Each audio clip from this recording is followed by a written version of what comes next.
What's going on, guys? For those of you that are new to the channel, my name is Ty, and today in this video, I'm going to be ranking every Thunderbolts member from worst to best. I finally got the opportunity to rewatch this film, so I feel like I'm a bit more well-versed with this team as a whole, so I'm very excited here to be completing this tier list today, where I've got all 7 Thunderbolts members, technically 7 members. You guys will see what I'm talking about in a second, but yeah, this is going to include spoilers for the movie, unfortunately, so if you haven't seen it at this point, it's been over a week. There's not really much I can do for you, especially with how the marketing has basically spoiled the title of the film, or whatever you want to say. But let's just dive right into this list. So I've got 3 different tiers here. It's going to be upper, middle, and lower, and I basically just mean the upper tier, the middle tier, and then the lower tier. This one on the bottom, it's not even like the color red or anything, because honestly, I pretty much like, at the bare minimum, all these characters. I don't think there's like a bad member necessarily on this team, even if some have more screen time than others, if you guys know what I'm referring to here. But either way, I'm just going to be putting them in the categories, and I'm going to be ranking them within the tiers, so we'll have a definitive 1 through 7. We're going to be kicking things off here with Bob. I feel like he's arguably the most complex character in this film. We get to see him from all angles, whether it's him as Bob, him as Sentry, or him as the Void. It kind of reminds me of Moon Knight, how there's like 3 different layers there. There's like literally 3 characters in one person. I love all 3. I know that obviously, you know, Sentry, he's a bit uptight, and it's almost like he's on his high horse in a way.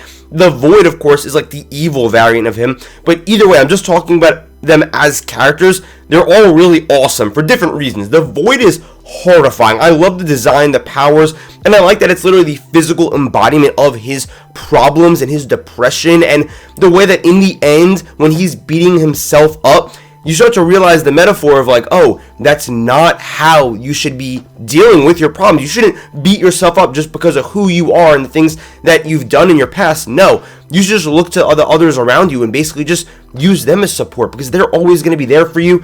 Bob, obviously, is sort of just like this wholesome character. This is honestly very hard because I want to put like all these characters in the upper tier pretty much, but I got to split them up a little bit. He's definitely going to be going in the upper tier. I absolutely loved him in this film. Where is he going to go in the upper tier? I don't know. Is he the best Thunderbolt? We'll see. I think that I like him more as a character instead of as a part of the team, even though he technically is a Thunderbolt. But either way, well, the only reason I'm saying that too is just because he's not with them for like most of the movie. But still, the interactions they have, I really love this character. Next up is going to be Bucky. Just so you guys know, Bucky honestly is one of my own personal favorite characters in the MCU. I love the Winter Soldier. The Winter Soldier might be like arguably my favorite character in the MCU, just based off of looks, how powerful he is, how cool he is, like straight up. Sure, maybe he's not super developed, but either way, Bucky as a character though, throughout the past 15 years at this point, has been developed in the MCU like to a ridiculous degree. But as a member of the Thunderbolts, and this isn't like some type of slight or anything, I'm going to put him towards the top of the middle. And again, I love all these characters. Like, this is a great MCU character right here. It's just that when I'm looking at other characters, what he got to do in this movie, I don't think that compared to the other people that really got the time to shine, he stood out as much, but he had so many cool scenes. His car chase in the middle, or the motorcycle chase, that action sequence was so cool. I liked his comedic moments too. We didn't really get to see that, and of course, he brings that veteran presence to the team, because everyone in here is pretty much new. Next up is going to be Ghost. I've got to say, I do not care about Ghost, at least in the MCU before the Thunderbolts came out. She was a perfectly fine character. I feel like she had potential too, especially because her powers were so awesome. I'm going to put Ghost in the lower tier, but again, I really liked her. I think that she was the character, or, well, technically the second to last character that I'll be talking about here, that just kind of got done dirty the most. I'm not really saying like our character got done dirty on like some crazy level, but I feel like I wish she did have like her own time to shine. She's awesome in the fights, because again, like I said, there is one character I think that did a little bit worse than her. I think she's really great in the fights. She has really great quips, and I really like how she just like fills out the team as like another really solid member, another power set too, because a lot of these characters honestly are kind of just like punch shoot. She has like an actual ability, which makes her pretty unique. So yeah, is she on the lower third? Sure, but I would not want her replaced off this team for anything. I think she just fits in so well. She has her little conversations and her little quips.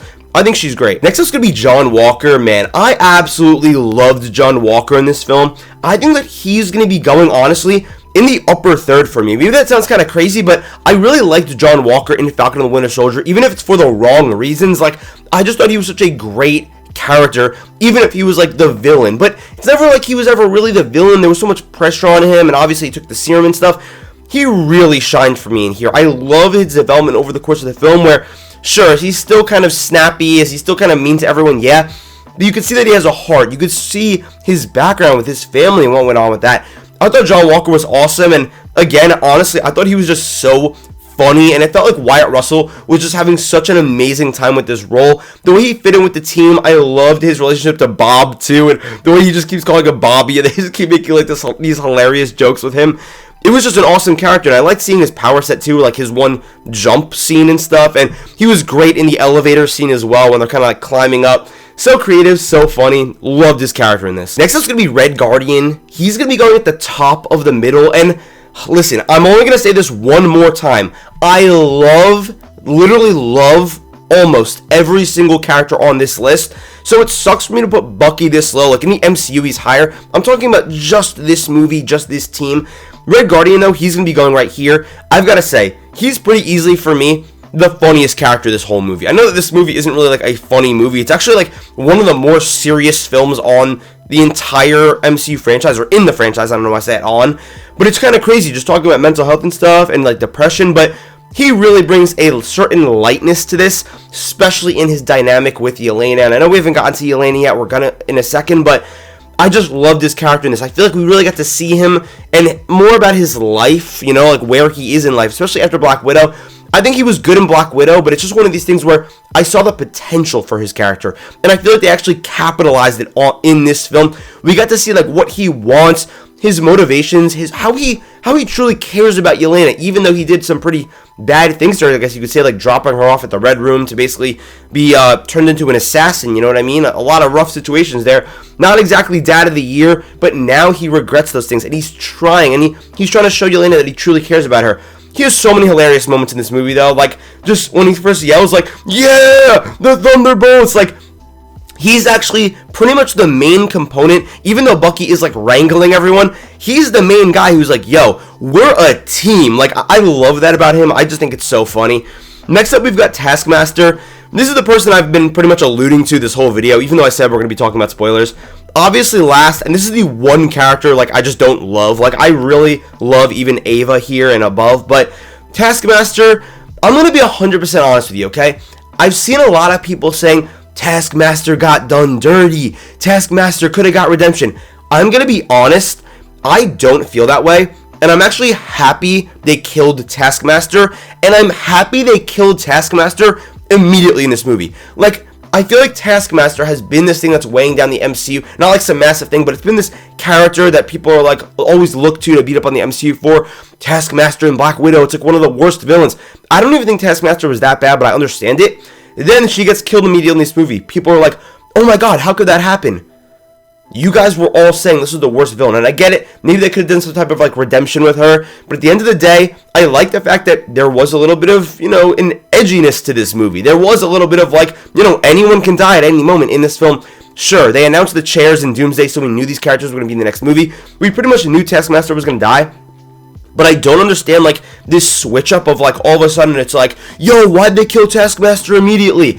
I'm not complaining. I think maybe adding one more person to this group might have diluted the other characters as well, because now you have to add screen time to her, you have to develop her, and again, naturally, that's going to take away from the other characters, unless you extend the movie's length, but I don't really care about Taskmaster. I actually like kind of like the stakes it's set up where, like, they're all lethal killers. They have no remorse towards the beginning of this movie, even though she's the only one that dies.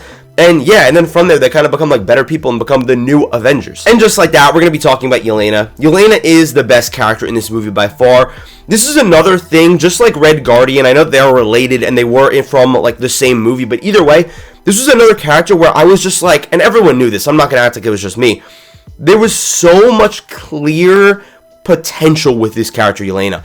She was pretty funny in the Black Widow film. She was pretty emotionally deep in the Black Widow film, where she was like, oh, the family was real to me. What do you guys mean? It's about how she basically wasn't biologically related to them, but she thought that was her family, and then they sent her to the Red Room. I thought that meant a lot, you know what I mean? And then from there, we saw her in Hawkeye, right? She feels for her sister's death. She's very upset about it. She goes after Clint Barton.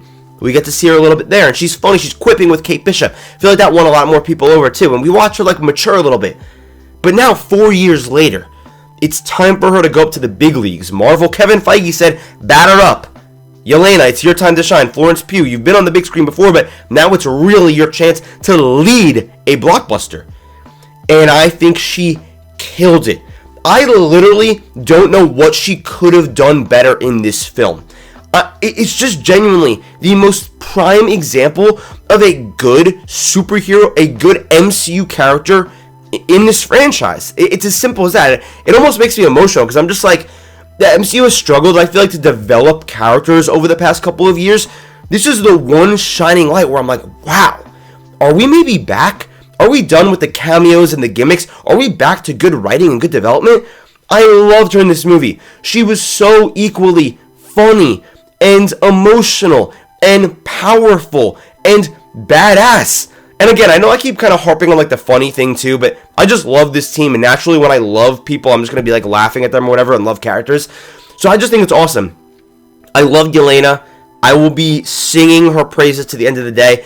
And it also feels good, one thing I just want to kind of tack on to the end of this tier list, that we're actually going to be seeing these characters in a year. Like, we don't have to wait 4 years, they're disappearing. You could technically say that about Red Guardian and Yelena. We haven't seen them in like 4 years. Now they're finally coming back. Well, Yelena was in, what's it called, a Hawkeye for a minute, but it doesn't matter. On the big screen, like, well, they're going to be back in a year. And at this point, it's almost like 11 months. Time's only ticking. Time is only ticking and ticking and ticking. And I'm getting very excited to see this team again. They did such a great job of developing them. And again, I like every single character on this list. I'd even say I love every character on this list, except for maybe one that we actually won't be seeing in a year from now. But guys, that's going to just about do it. Let me know what you guys think of this team. Let me know if you're excited to see them in Doomsday, and let me know your ranking, most importantly. If you guys like this video, be sure to drop a like and also subscribe. It would mean the world to me. Thanks so much for watching. I love you guys, and I'll see you in the next video.